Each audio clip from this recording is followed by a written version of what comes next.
Great மக்களுக்கு வணக்கம். இன்னைக்கு நம்மளோட ஷோல யாரை பத்தி பேச போறோம், எதை பத்தி பேச போறோம் அப்படின்னா, இப்பெல்லாம் சீரியல் அப்படிங்கிறது நம்ம எல்லாருக்குமே ரொம்ப பிடிச்சமான ஒரு விஷயமா ஆயிடுச்சு. ஸோ அந்த சீரியல்ல நடிக்கிறவங்கள நம்ம வீட்டில் இருக்கிற ஒருத்தராகவே பார்க்க ஆரம்பிச்சிட்டோம். அந்த மாதிரி தான் பெரிய பெரிய நடிகர்கள்ல இருந்து சின்ன சின்ன நடிகர்கள் வரைக்கும் அப்படின்னு சொல்லி எல்லாருமே நம்மளோட மனசுல இடம் பிடிச்சிட்டாங்க. முக்கியமா தமிழ்நாட்டுல தன்னோட வீட்டு பசங்க மாதிரி எல்லாரையுமே நினைக்க ஆரம்பிச்சிட்டாங்க. ஸோ அப்படி இருக்கக்கூடிய சீரியல்ல நடிக்கிறவங்க எல்லாருமே காதலிக்கிறாங்க, அப்படியே கல்யாணம் பண்ணிக்கிறாங்க. அவங்க கல்யாணத்தையும் எல்லாரும் சேர்ந்து வாழ்த்தி பெரிய அளவுல நடத்துறாங்க. முக்கியமா சீரியல்ல இருக்கக்கூடிய ஜோடிகள், அதாவது ரியலா ஜோடிகள் ஆகிறதே பொதுமக்கள் கொடுக்கக்கூடிய அந்த அன்புலையும் ஆதரவாலையும் தான். சோ அப்படி இருக்கிற பட்சத்துல இந்த ஜோடி ரொம்பவே நல்லா நடிக்கிறாங்க, இந்த சீரியல்ல அவங்களோட கெமிஸ்ட்ரி ஒர்க் அவுட் ஆயிடுச்சு அப்படின்னு தொடர்ந்து அவங்களுக்கான ஒரு ஃபேன் ஃபாலோயிங் உருவாக ஆரம்பிக்குது. சோ அப்படிதான் அவங்களை ஏத்தி ஏத்தி விட்டு இல்லாத காதலையும் அவங்களுக்குள்ள மக்கள் மலர வச்சிடுறாங்க. சோ அவங்க எல்லாருமே காதலிக்கிறாங்க. அதுக்கப்புறமா ரொம்ப ஆஹா ஓஹோன்னு கல்யாணம் பண்றாங்க. கல்யாணம் பண்ணி ஒரு சில வருடங்கள்லயே, ஒரு சிலருக்கு ஒரு சில மாதங்கள்ல கூட அந்த கல்யாண வாழ்க்கை, அந்த காதல் முடிவுக்கு வந்துடுது. சோ அப்படிதான் இப்போ ஒரு பிரபல ஜோடி விவாகரத்து பண்ண போறதா சொல்லியிருக்காங்க. சோ அவங்கள தாண்டி எல்லாருமே இதை பத்தி இப்ப பேச ஆரம்பிச்சுட்டாங்க. ஒட்டுமொத்த சோசியல் மீடியாவை திறந்தாலே அவங்களோட பேஜ்ல பாத்தீங்கன்னா எல்லாருமே இந்த ஒரு கேள்வியை மட்டும்தான் அவங்க கிட்ட கேட்டுட்டே இருக்காங்க. சோ அவங்களும் இது எதுக்குமே மறுப்பு தெரிவிக்காம இருக்காங்க அப்படின்னா நிச்சயமா இதுல உண்மை இருக்கு அப்படின்றதுதான் அர்த்தமா எடுத்துக்கொள்ளப்படுது. சோ இது வேற யாரும் கிடையாது, பூவே பூச்சுடவா மூலமா அறிமுகமான ரேஷ்மா அண்ட் மதன் பாண்டி. சோ இவங்க ரெண்டு பேரும் காதலிச்சு ரொம்ப சூப்பரா கல்யாணம் எல்லாம் பண்ணியிருந்தாங்க. அதுக்கப்புறம் கொஞ்சம் வருஷம் சந்தோஷமா சேர்ந்து வாழ்ந்தாங்க. இப்படி ஒரு ஜோடி இருக்கணும் அந்த மாதிரி எல்லாம் எல்லாருமே அவங்கள பத்தி பேசியிருந்தாங்க. இப்போ அவங்க ரெண்டு பேரும் பாத்தீங்கன்னா தனித்தனியா வாழ்ந்துட்டு இருக்காங்க. அதாவது அவங்க வீட்டுல தனித்தனியா இருந்துட்டு இருக்காங்க. சோ ஒருத்தர் போஸ்டோ இல்ல போட்டோஸோ எதுவுமே ஷேர் பண்றது கிடையாது. சோ இத பார்த்த ரசிகர்கள் எல்லாருமே அவங்கள பின்தொடர்ந்து கேள்விகள் கேட்க ஆரம்பிச்சிட்டாங்க. இதுக்கு முன்னாடி அவங்க கிட்ட எல்லாரும் கேட்ட கேள்வி என்ன அப்படின்னா, நீங்க ஏன் இன்னும் குழந்தைக்கு பிளான் பண்ணாம இருக்கீங்க? அதாவது அவங்களுக்கு 2022ல கல்யாணம் ஆயிருந்தது. சோ அதுல இருந்து பாத்தீங்கன்னா அவங்களோட ரசிகர்கள் எல்லாருமே நீங்க எப்ப குழந்தை பெத்துப்பீங்க அப்படின்ற மாதிரி எல்லாம் எல்லாருமே கேட்டுட்டு இருந்தாங்க. சோ அவங்க ரெண்டு பேருமே சினிமா, ஷூட்டிங், சீரியல் அப்படின்னு சொல்லி ரொம்ப பிஸியா இருந்தாங்க. மதன் பொறுத்த வரைக்கும் நிறைய அட்வர்டைஸ்மெண்ட்ல எல்லாம் அவர் கமிட் ஆயிருக்காரு. சோ அதனால அவரோட ஒர்க்ல ரொம்ப பிஸியா போய்கிட்டு இருக்காரு. இன்னொரு பக்கம் ரேஷ்மா, சோ அவங்களும் பாத்தீங்கன்னா சீரியல்ல லீட் ரோல்ஸ் பண்ணிட்டு இருக்காங்க.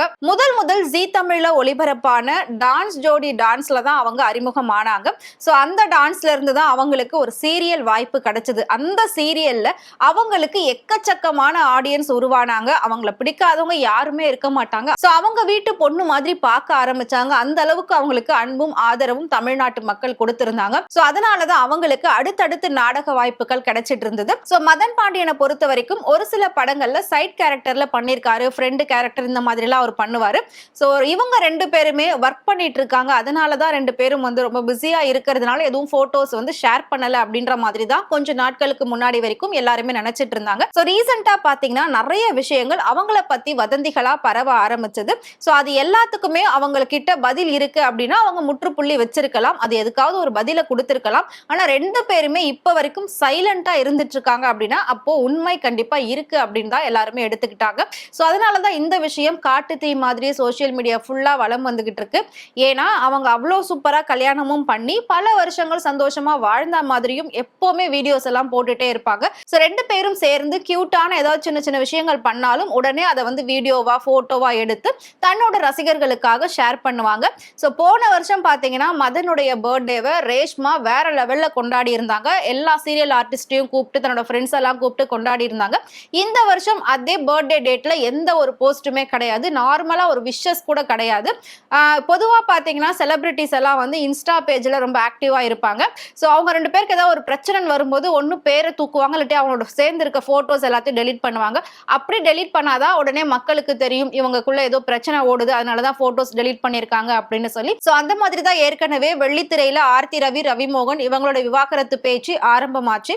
ஸோ அதுக்கப்புறம் இப்போ வந்து பாத்தீங்கன்னா ரேஷ்மா அண்ட் மதன் பாண்டியன் 2 பேருமே இன்னும் அவங்க பேஜ்ல இருக்கக்கூடிய போட்டோஸையோ இல்ல பேரையோ தூக்கல. ஆனா இது வரைக்கும் எந்த ஒரு புதுசான போட்டோஸும் அவங்க போடவே இல்லை. 2 பேருமே பர்த்டேக்கு விஷ் பண்ணிக்கவே இல்லை. ஸோ இதுவே மிகப்பெரிய ஒரு பேசு பொருளா போய்கிட்டு இருக்கு. இன்னொரு முக்கியமான விஷயம் என்ன அப்படின்னா, ஸோ மதன் பாண்டியன் வந்து பேபிக்கு பிளான் பண்ணணும்னு சொல்லி ரேஷ்மா கிட்ட ரொம்ப நாளா சொல்லிக்கிட்டே இருந்திருக்காரு. பட் ரேஷ்மாக்கு அடுத்தடுத்து சீரியல்ஸ் வந்ததுனால இப்போதைக்கு அது வேண்டாம் அப்படின்ற மாதிரி அவங்க தள்ளி போட்டுக்கிட்டே போயிருக்காங்களாம். ஸோ இந்த பேபின்ற விஷயத்தை பத்தி கூட ரேஷ்மா ஒரு வீடியோல பேசியிருந்தாங்க. என்ன அப்படின்னா, ஒரு சீரியல்ல கமிட் ஆகிறோம் அப்படின்னா அந்த டைரக்டர் ஃபர்ஸ்ட் என்கிட்ட கேட்கக்கூடிய கேள்வி, நீங்க பேபிக்கு ஏதாவது பிளான் பண்ணிருக்கீங்களா, இல்ல நீங்க ஏதாவது கன்சீவ் ஆவீங்களா, அதுக்கான சான்சஸ் இருக்கா, அப்படின்னா நீங்க சீரியல் விட்டு பாதியில போற மாதிரி இருக்கும். ஸோ சீரியல் நல்லா போறப்போ ஹீரோயின் இல்லைன்னா அது நல்லா இருக்காது. ஸோ இப்பயே சொல்லிடுங்க அப்படின்ற மாதிரி எல்லாம் என்கிட்ட கேட்பாங்க. ஸோ அது எல்லாத்துக்குமே நாம ஒத்துக்கிட்டு ஓகே சொல்லி தான் சைனே பண்ணுவோம். ஸோ அதனால எல்லாருமே இந்த கேள்வியை தொடர்ந்து கேட்டுக்கிட்டு இருக்காங்க. ஸோ இப்போதைக்கு எங்களுக்கு பேபி பிளான் இல்ல அப்படின்ற மாதிரி தான் ரேஷ்மா சொல்லியிருந்தாங்க. ஸோ இது வந்து சீரியல்ல ஒரு பெரிய விஷயமா இருக்காது. ஏன்னா அவங்களுக்கு தேவை ஒரு ஹீரோயின் கரெக்டா ஃபுல்லா இருக்கணும் அப்படின்றதுக்காக தான். ஸோ இந்த பேபி பிளானிங்ல தான் 2 பேருக்குமே நிறைய மிஸ் அண்டர்ஸ்டாண்டிங் வந்திருக்கிறதா நிறைய பேர் சொல்றாங்க. பட் அது எந்த அளவுக்கு உண்மை அப்படிங்கிறது தெரியாது. பட் ரீசெண்டா பாத்தீங்கன்னா ரேஷ்மாவும் ஷபானாவும் ரொம்ப க்ளோஸ் ஃப்ரெண்ட் அப்படின்றது நம்ம எல்லாருக்குமே தெரியும். பொதுவா ஜீ தமிழ்ல சீரியல்ஸ் பண்றாங்க அப்படின்னா அந்த ஹீரோயின்ஸ் எல்லாருமே ரொம்ப க்ளோஸ் ஃப்ரெண்ட்ஸா இருப்பாங்க. ஸோ அப்படிதான் பாத்தீங்கன்னா ரீசெண்டா ஷபானா அண்ட் ரேஷ்மா 2 பேரும் சேர்ந்து ஃபாரின் ட்ரிப் எல்லாம் போயிட்டு நிறைய வீடியோஸ் எல்லாம் வெளியிட்டு இருந்தாங்க. ஸோ 2 பேருமே ஹஸ்பண்ட் இல்லாம போயிருந்தாங்க. அதனால அது பெரிய அளவுல பேசப்படல. பட் மதன் பாத்தீங்கன்னா லாஸ்ட் இயர் பொங்கல் செலிப்ரேஷன்ல தனியா பொங்கல் கொண்டாடுற மாதிரி போட்டோஸ் எல்லாம் போட்டிருந்தாரு. ஸோ அதை பார்க்கக்கூடிய ரசிகர்கள் தான் எல்லாருமே தொடர்ந்து கேள்விகள் கேட்டுட்டு இருந்தாங்க. என்ன ஆச்சு, நீங்க பிரிஞ்சிருக்கீங்களா சேர்ந்திருக்கீங்களா அப்படின்ற மாதிரிலாம் கேட்டாங்க. ஆனா அதுக்கு மதன் எந்த ஒரு பதிலுமே கொடுக்கல. இப்போ வந்து ரேஷ்மா சன் டிவில ஒளிபரப்பாகக்கூடிய செல்லமே செல்லம் அப்படிங்கிற ஒரு சீரியல் பண்ணிட்டு இருக்காங்க. ஸோ அந்த சீரியல்ல லீட் ரோலா பண்றாங்க. ரொம்பவே பிஸியா இருப்பாங்க. சன் டிவி அப்படிங்கிறது ஒரு நார்மலான ஒரு விஷயம் கிடையாது. சன் டிவில வாய்ப்பு கிடைக்கிறதுன்றதே பெரிய விஷயம். ஸோ அதை தக்க வச்சுக்கிறதுக்காக பர்சனல் லைஃப்ல இருந்து கொஞ்சம் தள்ளி இருக்காங்களா அப்படின்ற மாதிரியும் பல பேர் வந்து கேள்விகள் கேட்டுட்டு இருக்காங்க. ஸோ இவங்களுடைய விவாகரத்து எல்லாருமே பேசிக்கிட்டு இருக்காங்க. இவங்களோட ஃப்ரெண்ட்ஸ் வந்து இன்னும் அதை பத்தி எதுவுமே சொல்லல. யாராவது ஒருத்தராவது இன்டர்வியூஸ்லயோ இல்லாட்டி ஏதாவது இன்ஸ்டா பேஜ்லயோ போஸ்ட் மாதிரி கூட அதுக்கு பதில் கொடுத்திருக்கலாம். பட் யாருமே இதை பத்தி வாயை திறக்கல. ஆனா 2 பேருமே தனித்தனியா தான் பிரிஞ்சு வாழ்ந்துட்டு வர்றதா சொல்லப்படுது. ஸோ கூடிய சீக்கிரம் 2 பேரும் விவாகரத்து பண்ணிடுவாங்க அப்படின்னு தான் எல்லாருமே பேசிக்கிட்டு இருக்காங்க. விவாகரத்து அப்படிங்கிறது சீரியல் ஆர்டிஸ்ட் எல்லாம் ரொம்ப ஈஸியா வாங்கிட்டு போயிடுறாங்க. கல்யாணம் அப்படிங்கிறதும் ரொம்ப ஈஸியா நடத்தி முடிச்சுட்டு போயிடுறாங்க. ஒரு லைஃபோட வேல்யூ என்ன அப்படிங்கிறது இன்னைக்கு பல பேருக்கு தெரியவே மாட்டேங்குது. ஸோ ஏன் அப்படின்னா பெண்கள் எல்லாருமே இன்னைக்கு வந்து தனியா சுயமரியாதையா வாழ ஆரம்பிச்சுட்டாங்க. ஸோ அப்படி இருக்கிற பட்சத்துல அவங்களுக்கு சின்னதா ஒரு இடையூறு யாராவது கொடுக்குறாங்க அப்படின்னா கூட அவங்கள உடனே தூக்கி எறிஞ்சிட்டு அவங்களோட சொந்த காலில் நிக்க முடியும் அப்படிங்கறத சாதிச்சு காட்டுறாங்க பெண்கள். ஸோ அதனாலதான் இப்போ வந்து விவாகரத்து ரொம்ப அதிகமாயிடுச்சு அப்படின்னு சொல்லி ஒரு சில தரப்புகள்ல நிறைய பேர் பேசிட்டு வராங்க. ஸோ அதுவும் கிட்டத்தட்ட பாத்தீங்கன்னா 100% உண்மை அப்படின்னு சொல்லப்படுது. ஏன்னா பெண்களுக்கு பிரச்சனை அப்படின்னா அவங்க அதுல இருந்து ஒதுங்கி இருக்கிறது தான் நல்லது. ஸோ அதுதானே சேஃபும் கூட. ஸோ இந்த மாதிரி ஒரு பிரச்சனையில மாட்டிக்கிட்டு அதுல இருந்து வெளியில வர முடியாம ஒரு பெண் உயிர் இழந்திருக்காங்க.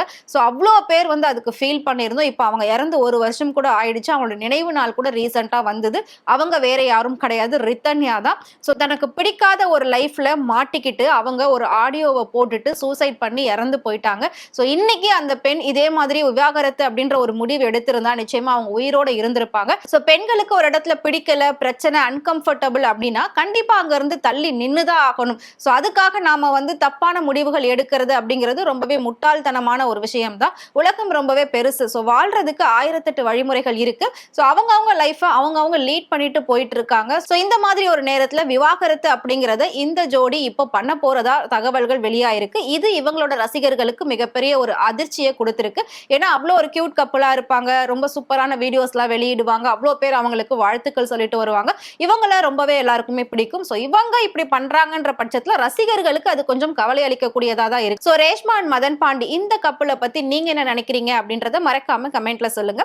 இதே மாதிரி சினிமா பத்தியும் சினிமா நடிகர் நடிகைகள் பத்தியும் டே பை டே இன்ட்ரெஸ்டிங்கான இன்ஃபர்மேஷன் தெரிஞ்சுக்கணும் அப்படின்னு நினைச்சீங்கன்னா மறக்காம ஃப்ரெண்ட் சேனலை ஃபாலோ பண்ணிக்கோங்க.